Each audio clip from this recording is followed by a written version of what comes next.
Assalamu alaikum, Dumalang, Khoyaan, good evening, and welcome to Salam Media. This is Friday Night Live with me, Safaraz Takolia, SYT, Safaraz Yunus Takolia, and also known as Safaraz Eister Takolia. Ons maak hulle luister, daar sy. I'm hoping you've had a good week. Yeah, it's been a very eventful week for Shame United fans with the Ole Ole and the sacking. But anyway, and but anyway, having said that, I'm hoping you're in good health, good wealth, and we begin the program firstly by giving thanks to the Almighty Creator Allah Subhanahu wa Taala for granting us yet another opportunity to witness the Mubarak day of Jummah, Alhamdulillah, and we send salutations upon our beloved Habib Sayyidina Muhammad Rasulullah Sallallahu Alaihi Wasallam. Right, having said it, welcome to the program. We acknowledge all streaming in via the Facebook Live platform, YouTube. I see you guys. How's it going? Wherever you are on the world, because obviously we broadcast not only live from South Africa, we broadcast on the continent and all over the globe. Yes, inshallah, may Allah grant afiyat to all those who are going through a difficult period. And yeah, anyway, having said that, a jam-packed lineup tonight, right? Now, first things first, on the program tonight, we are going to be talking about what goes into being a gun collector, right? And what are the most expensive and prized guns to own, how much are they worth currently, and gun collector and chairman of the PAAA, which is the Pretoria Arms and Ammunition Association, right, and the Vereniging Arms and Ammunition Association. We are going to speak to Chairman Hubert Wentzel. Right. Thereafter, around about 7:35 or so, inshallah, tonight, we are going to talk to Raymond de Villiers. Now, we are going to talk about the 4IR futurist who discusses the future of money, right, and business with the advent of artificial intelligence, AI, and also robotics and globalization. Now, we've had chats with, various people like Mohammed Karodia and a few other people from the Pretoria Science and Academy there. We spoke about robotics and how, since we're in an industrialized phase and stage at this moment with regards to 4IR, we're going to go in depth with that. That's in the Tech Talk segment. We are going to speak to Raymond de Villiers. At around 8:05 p.m. tonight, inshallah, we are going to be speaking to Wally France. All right. Now, Wally France is the founder of Bultfontein's biggest clothing brand, I Am Skinny, So What? Right. Well, I personally am not so skinny. But anyway, we're going to talk about his journey, about how being body shamed inspired him and his inspiration to start a successful clothing business. And man, this guy has really, astounded me, and I'm so astonished as to his achievements. And we're going to share a bit about his products, his product range, which looks so cool, so dapper, so it's got that swag, Yeah. Having said that, that's going to be at about 8:05 up until about 8:30. Thereafter, at 8:35, inshallah, tonight, on the Car Talk segment, I'm going to speak to Winston Jordan, right, who is the CEO of Grid Cars. Now, tonight, our focus on Car Talk is how you can take care of your electric car in the long term, so compound long term, and to get the best battery life from it. And Winston will provide a bit more in-depth analysis in that regard as well. So stay tuned, keep it locked to Salam Media. In the next moment or so, we are going to go live with the Go Wild segment and with the guns, as they say. We're going to talk to gun collector and chairman of the PAAA, Mr. Hubert Wentzel.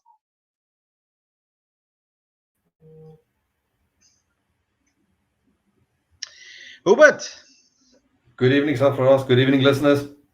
Good evening. Thanks for taking the time, Hubert Wentzel, not Weber Wentzel, but anyway, having said that, we start the program obviously with some, some swag, some, as they say, some sagte tye, Ons hoor die blink kant bo en die stormkant is daar onder, as they say. Daar say.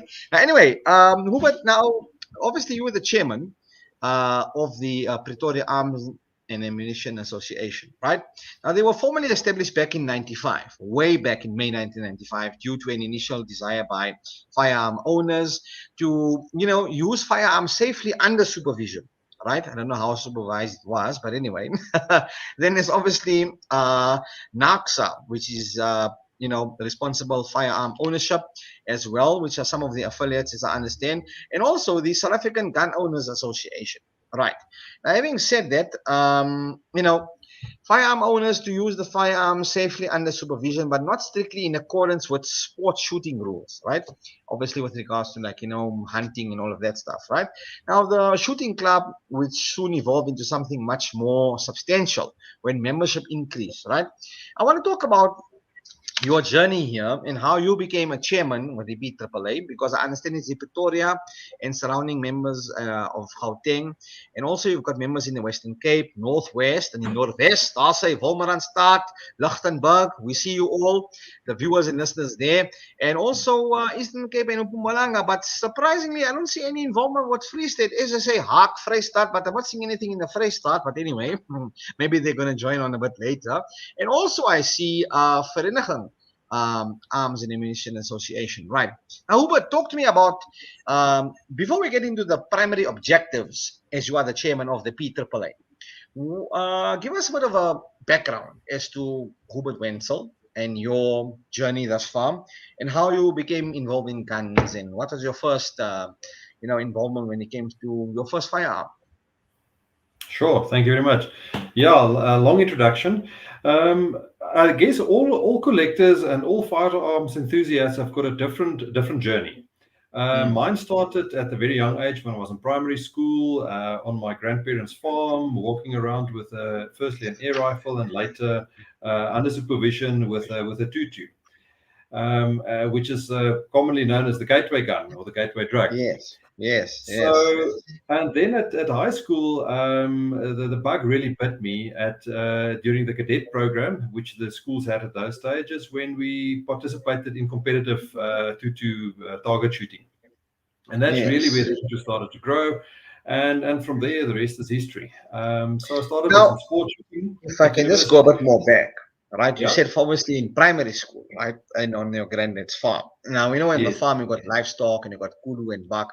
Were you actively involved into hunting of these animals, etc., or was it just the beginning from there? No, not at all. It was purely plinking. It was target shooting cans in the quarry. Yes. I only got into hunting much later. Oh, okay. Hunting of animals, not humans, right? No. Only what I can consume. I've got no interest in hunting cats or anything wild, dangerous game. It's not my thing. Oh, okay. Yeah. All right. So then, when you got into high school, right? Talk to me. What happened thereafter? Yeah. So it was through the cadets program, which is part of the commandos those days. Got introduced to target shooting, and I did very well and participated at school level and at provincial level, and that was the school participation. Okay. Then went to university and started getting involved in practical pistol shooting. Not too competitive. The means didn't allow for it. And then once I started working, I got into hunting and the passion to learn more and grow more. And one thing led to another, and I got introduced to the PAAA around about 95, and that's when I joined as a member to further the interest in collecting. At that stage, I had a very, very humble collection of only a couple of firearms, and the interest just kept on developing from there. A humble collection. Okay, I like your your very modest approach. A humble collection. What's a humble collection of firearms? I mean, you don't have to be shy. Maybe you've got like a whole attic or maybe a basement full of firearms. No, not at all. No, so look, I mean, the registrar don't allow us to gather. We all like things that make noise and go bum. But the Act doesn't allow for just gathering. So a collection is defined by a theme or a field of interest, and that may be there's a wide variety of themes and fields of interest. Yes. Okay. Sorry, you went mute. No. Okay. It was just the network. Yeah. All right. So that can be something as simple as 2 rimfire action types. which is typically 2 rimfire guns. That could be then have a specific field of interest or a theme with regards to an era or a manufacturer, for instance. So the collections can be described in very, very many different ways. And therein lies the crux. So you can have a collection of 3 very prized, one-of-a-kind Purdies. And that may be the size of the collection because that is the quantum of whatever was manufactured and built. Now, you're talking And about pistols or you're talking about rifles now? it can be any. It can be any of the Okay. above. So you Now, can have a let's collection talk about, focusing on revolvers. Yes. okay, let's talk about one.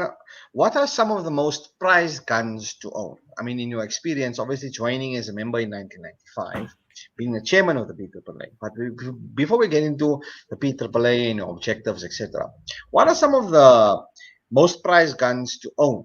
Right? I mean, back in the day, you had a Glock 45, you had a Colt.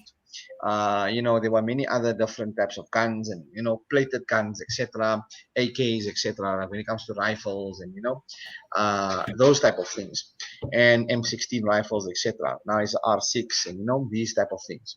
Now, what are some of the most prized guns to own? If you can elaborate about whether it be pistols, whether it be rifles, take us through some of the most prized guns to own in your experience, and where we at currently. What are the most prized guns to be having in a collection right now? Yeah, so let me just start by saying that collecting is not always about intrinsic economic value or investment value. Right. Okay. So we describe any Right. collection in terms of what would be a value attribute of a collectible firearm. And the value attributes can be its historical or heritage value. It could belong to a specific individual, a politician. It could be a well-known person. It could be around a specific event or an era. So there could be a specific historical or heritage Oh, so value. now there's a Yeah, different dynamic here. Like, let's say very maybe different. one gun was owned maybe by like Pablo Escobar. Maybe some gun was owned 100%. by some president, like maybe Che Correct. Guevara or Yeah, I yeah, know of a of an AK-47 with yeah, ivory stock that was owned by Jonas right, Savimbi, and that right, rifle is okay, in a private collector's possession, for instance. okay, So that's got a very specific historical and heritage attribute value to it. Another yeah, attribute may be technological, which has got to do with the design, the engineering, and the development that went into it. It may be a development prototype that never commercially saw the market, and that could be very mm, collectible. It may not be very valuable from an investment perspective, but it's highly collectible. okay. Similarly, another value attribute would be its scientific value in terms of its design practices, the materials used, etc., etc. So that there in itself makes it a value attribute of a Now, collectible when you say firearm. the scientific value, which add on to one of the value attributes, right? Firstly, you mentioned it could be owned by maybe some famous person, right? An affluent Mhm. being. And a second attribute being a scientific value. So you're Yes. talking about the materials. So maybe is it something to do with like the heritage and history about an AK-47, maybe a bit of an older model type of a 45 revolver, maybe dating back to like the 40s and the 50s? Or can you give us a bit more input when it comes to the scientific value and attribute on this point here? Yeah, so scientific is mostly around the engineering that went into the firearm, whether it be a rifle or a Hmm. pistol or and in there, I mean, if you mentioned the Glock as an example, Hmm. so the precursor to the handguns, the pistols, was all made based on the design by John Moses Browning, which had an all metal frame, all metal slide, all metal barrel, and then came the polymer era, and they upset that whole cattle cart. Now that is a typical example of the scientific advances in the development of firearms, and now Now polymer you mentioned something very are becoming important here when it mainstream. comes to the polymer and how it upset them. Now elaborate about how the polymers is opposed to like all metal and the differences in that material, because these are obviously attributing to science and the scientific value of engineering. So how did the whole polymer versus all metal bring about change and the evolution of these weapons? Yeah, look, the biggest impact here is the manufacturing cost. The polymer metals, the frame is mostly cast. much cheaper to produce in mass than a typical all-metal pistol. Some use investment casting techniques, others are machined out of a block of steel or aluminium, whatever the case may be. So the polymer pistols have certainly made mass production simpler and cheaper. And it's proven that it's reliable enough. The early polymer pistols were actually quite poor quality, and they had a tendency to fail due to just the stresses that was exerted on them. So that's a typical example of a collectible value attribute in that respect. Further ones could be educational, could be cultural. If you look at the pioneers in the North America, if you think about the Wild West, the typical single action. Yes, the stone and big enough for the two of us, like those are all typical cultural implications. Yeah. And then commemorative. I mean, there could be a limited run to commemorate a certain event. I mean, there were commemorative target shooting tutus made during Olympics Games, for instance, or a manufacturer may bring out a commemorative edition to commemorate its 50th anniversary or its 100th anniversary. Like the Jubilee edition, etc. Yeah, Mauser brought out a commemorative edition of the K98 action in 1998 to commemorate the 100-year birthday of the K98 action, which is probably the most well-known action for sporting rifles. Yes. There could even be an artistic value added to it. I mean, we've seen some of the doubles, some of the handmade firearms with exceptionate engraving on it, and even inlay and into plating, the wood. like gold plating, copper, platinum. There's engraving. So the artistic value in itself could be a collectible attribute. So and inevitably the value and the investment value of a lot of these firearms are subject to what the buyer is prepared to pay. We don't have nearly as lively a market as the Americans have in specifically North America and Europe. So in terms of the most prized firearms, they don't nearly reach the same values in auction in South Africa than they do maybe abroad. But probably the most costly firearms are typically those made by the likes of the Purdy's and Holland, the gun makers of Europe. Those firearms could easily reach 250,000 euros if made on commission, for argument's sake.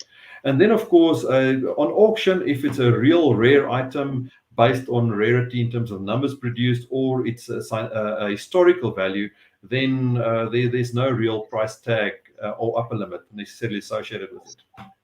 Okay, now when it comes to an auction, right, if I can just come in here, obviously, when it comes to like artwork, paintings, etc., or like maybe, like the historical stamp collecting, I'm just going to go slightly off guns when it comes to like the philatelics, like the old stamp collections from like the 1900s up until now. Like you got the days of the Fort Trekker Monument, you've got stamps of when like it was Rhodesia, etc. These type of things add a lot of value when they're going on auction right now. I've seen a lot on eBay. Our local people and the Philatelic Association, they've been selling some of these stuff which they've inherited, like stamps from the 1900s, 1920s from the grandparents. I mean, it's now worth about also like close to like 1,500 for like one small stamp, right? And when it comes to this year, in terms of heritage, about our guns, right? And like in South Africa, when it comes to auctions, etc., how many people are collectively involved into like some of these auctions of some of these fantastic weapons?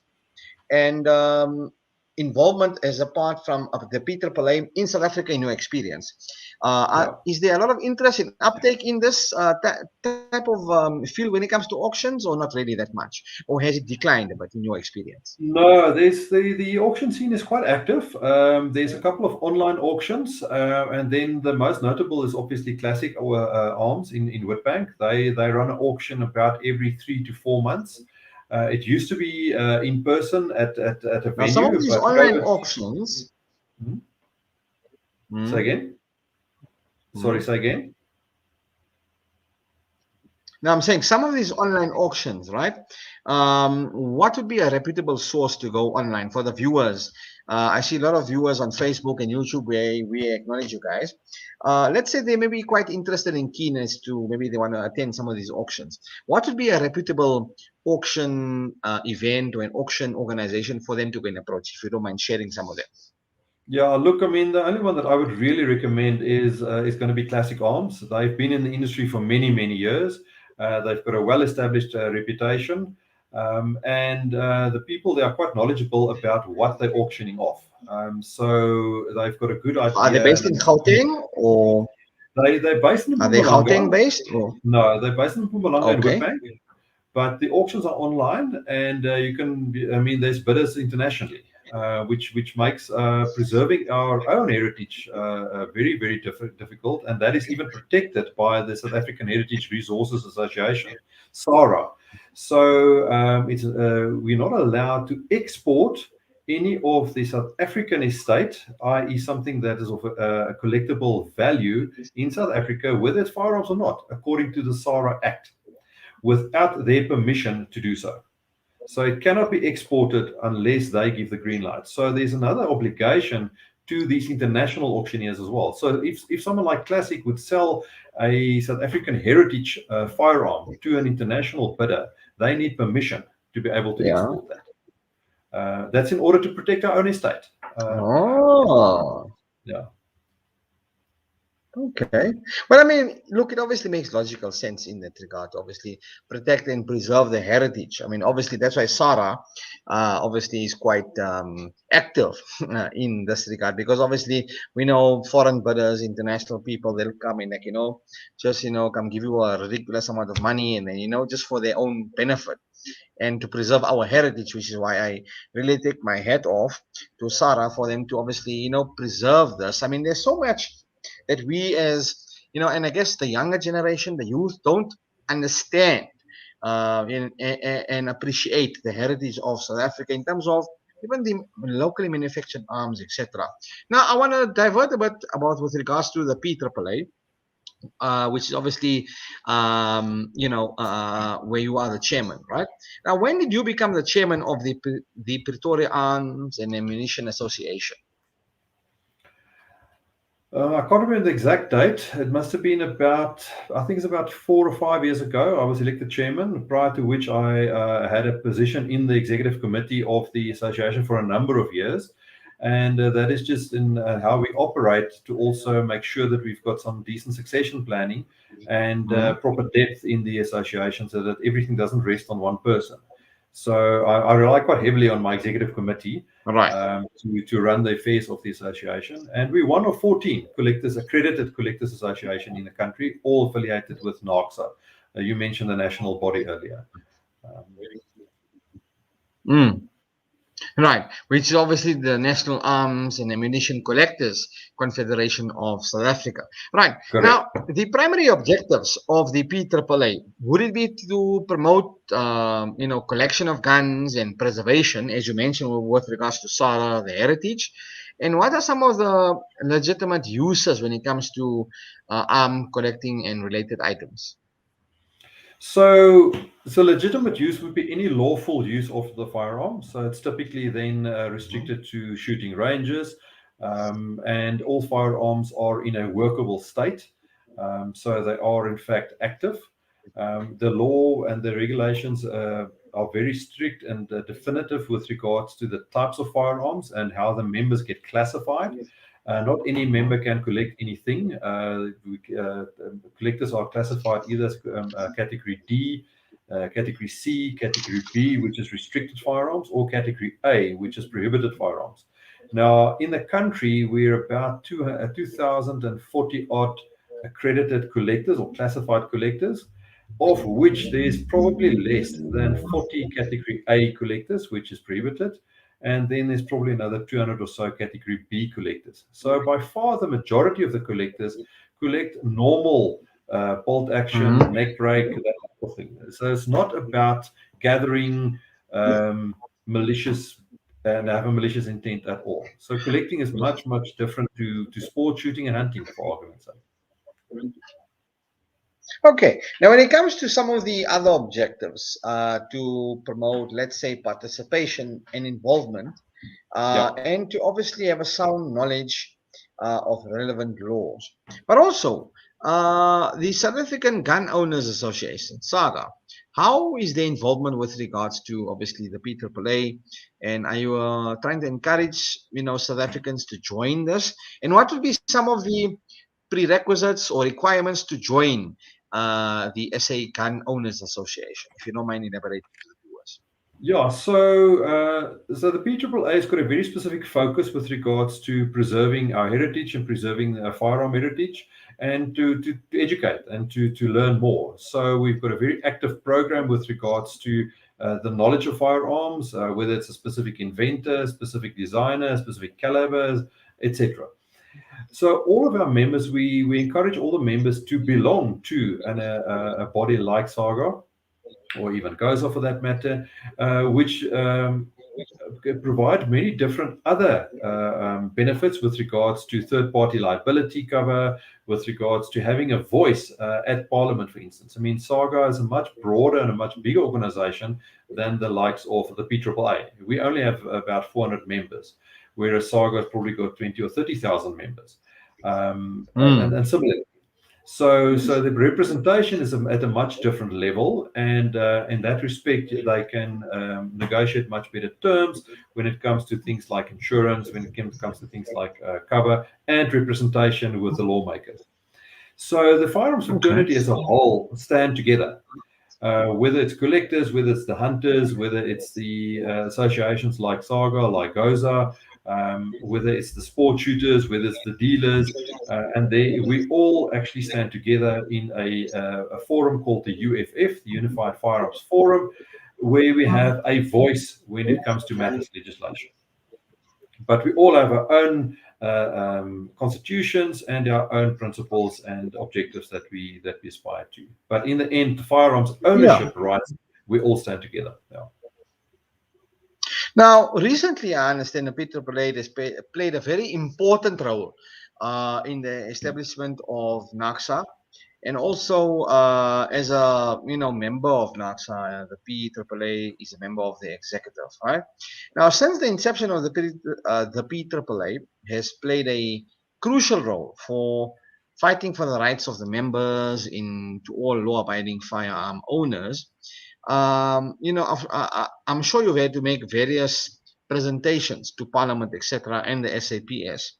What are some of your engagements with regards to government and SAPS, and how the Constitution of South Africa emphatically states that every person is presumed innocent until he or she is found guilty, but unfortunately law-abiding citizens are not treated as such, because a lot of this unequivocally statements that have come about, where that the PAAA doesn't agree with any form of control.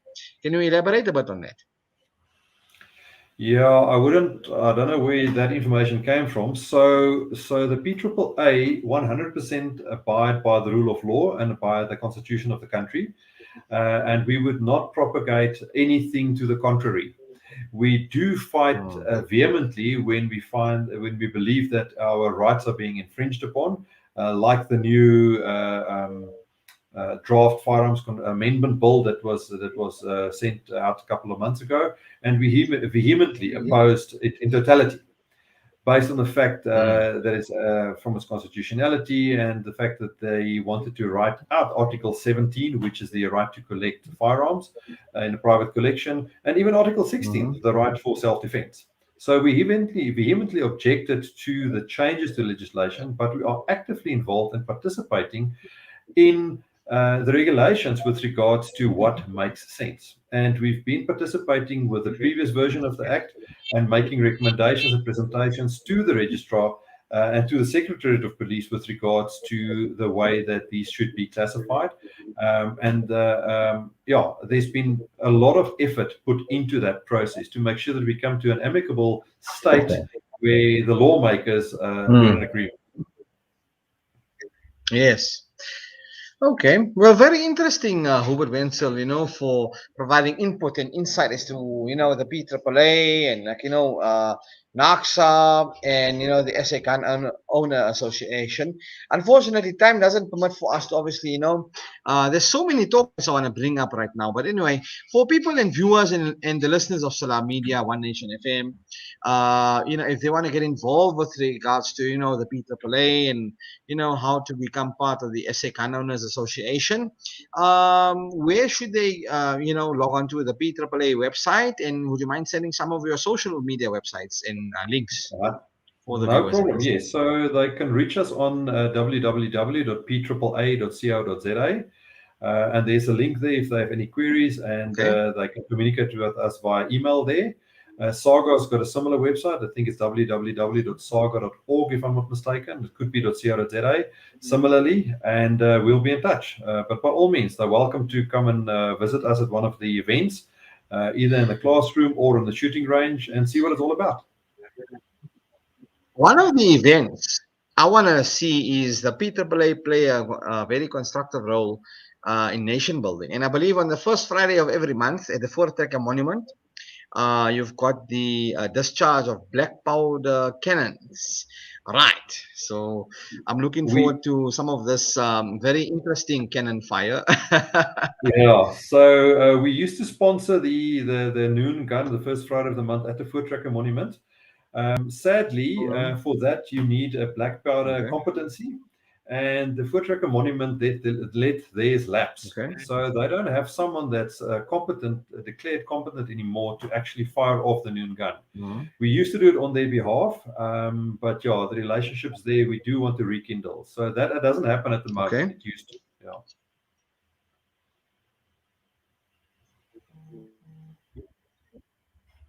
Awesome stuff, Hubert. Thanks so much for your time tonight, and for taking the time to join us tonight. Although we have to wrap up this part of the segment of Go Wild, but yeah, there's many more topics that we are going to discuss, and maybe on the first Friday of December, if we're not in a lockdown, I'll be at the Fort Trekker Monument, and let's see what gunpowder we can fire, as they Let's get say. open. Hubert Indeed. Wentzel, thanks so much for your time tonight. We There we really go. had an Thanks for having us. insightful discussion on the topic. You have an awesome evening, and as you say, hou die blink kan bo en die son kan onder. Daar's hy. Good Thanks so evening. much, Mr. Wenzel. Until we chat again, have an awesome one. Cheers, eh?